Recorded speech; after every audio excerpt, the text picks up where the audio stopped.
You know that craving that refuses to leave your body? The kind that whispers to you every morning, bread, just one slice. That was me. See, before now, bread and I were like 5 and 6. Soft bread, hot bread, bread and tea, bread and akara, bread and egg.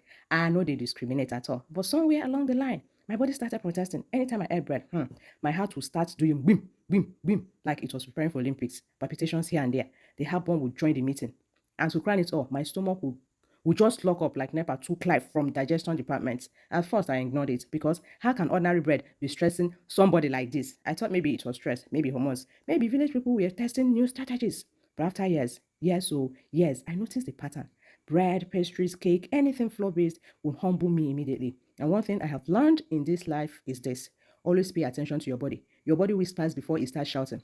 So I started avoiding bread, but tell me why cravings don't respect decisions. Every now and then, I did see fluffy bread online and my spirits would woken. Then then oats entered my life properly. I started eating oats more often and my body liked it. No drama, no palpitations, no emergency meeting in my chest.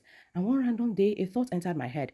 What if I make bread with oats? Simple thought, but I waved it off immediately because who wants to waste ingredients and end up producing building materials?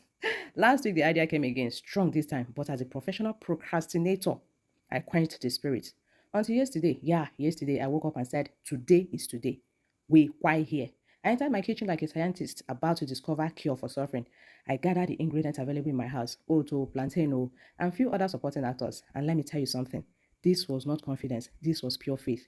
Because while blending everything, I was already preparing motivational speech in case the bread failed. I poured the batter into the pan and put in the oven. Now, the waiting part.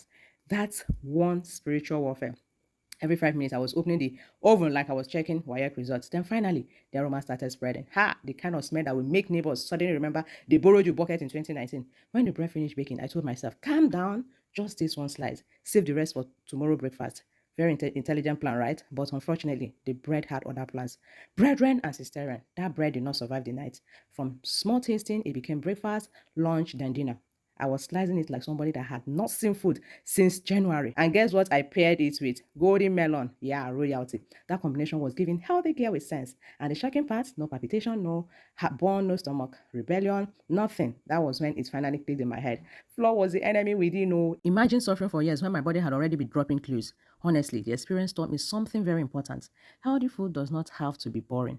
Okay, sometimes your body is simply asking for better alternatives. And now, in my mind of minds, I don't already see them. Now, every day, I go the bake bread and cake like this because this oats and plantain bread, it's moist, it's soft, healthy, yummy, craving satisfied, body happy, and peace restored. And if you ever been struggling with certain foods, please listen to your body. Listen to your body. You may just discover that the healthier version tastes even better because me, I have officially crossed over to Team Homemade Bread. And trust me, there is no going back. Oh.